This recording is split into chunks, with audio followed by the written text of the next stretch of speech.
Alright guys, we're going to be solving the first question from the chapter 8 of beer&johnston textbook engineering mechanics.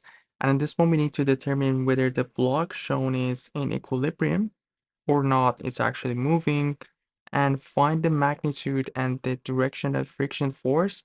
In two conditions, we have the theta 25 degrees. Also, we know the force P is 750 newtons. So we're going to assume that we are in equilibrium at the first place and see what happens. So we're going to start with the free body diagram. As always, the forces that we have in here is the force P. We have the 1.2 kilonewton force, or 1200 newtons, that is applying. For now, let's just assume that our friction is in this direction, and we're going to see what happens. So that would be our friction, and we're going to have our normal force in this direction. We also need to show our x and y. Let's just assume that this is our x and this will be our y. As I said, we're going to start with the equilibrium assumption, and we're going to do sum of all forces in x equals 0, and let's see what we have. So the angle that we have in here is 25 degrees, which means this angle here is also 25 degrees. And if that angle is 25, this one here is 25 degrees too. So these two are actually perpendicular to each other.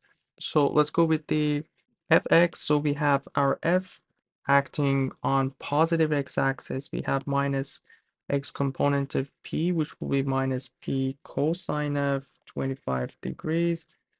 And we have the x component of 1200 Newton force, which will be what we have in here. So will be the sine plus 1200 sine of 25 degrees. And if we want to find our F, we know P is 750 Newton. So we have 750 cosine of 25 degrees minus 1200 sine of 25 degrees. So let's calculate this. And if we don't get a negative sign, that shows that that's the correct direction for our friction. So 750 cosine of 25 degrees. Watch for your calculator that you have the setting on degrees, minus 1200 sine of 25 degrees. So our F would be 172.6 newtons. No negative sign. That shows that that's the correct direction for our F, or our friction. Let's keep that for now, but we have to make sure that if it's moving upward or no. So for that, we have to find the maximum friction. And for finding the maximum friction, we have the static coefficient times n.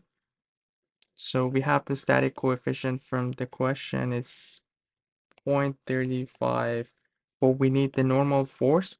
But we still have one more equation. We can do sum of all forces in y direction. So we're going to have n.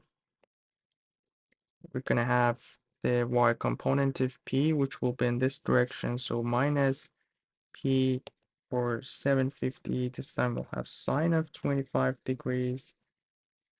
And also we have the y component of 1200. That one's also acting along negative y-axis. So 1200 cosine of 25 degrees equals 0, since we are in equilibrium. So we are going with the assumption of equilibrium. And let's see what we get for that. 750 sine of 25 plus 1200 cosine of 25. So the n would be 1404.5 newtons. Now that we have this, we can find our maximum friction. I show it with F max, so will be the static coefficient times n. Our n would be 1404.5. Let's see what we get. Basically, we have this times 0.35, which is gonna give us 491.5 59 newtons. And now we have the maximum friction, which is 491, and the F that we found is actually 172.6.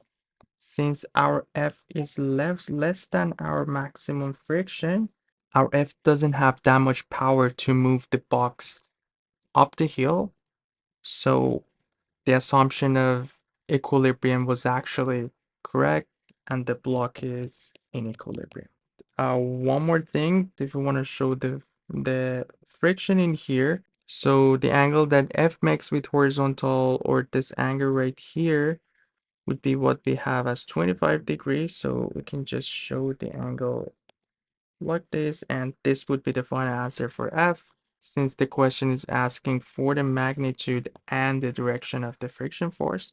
So that would be the final answer for this question. Hope everything was clear. Let me know if you guys have any questions, and you guys take care. I'll see you in the next one.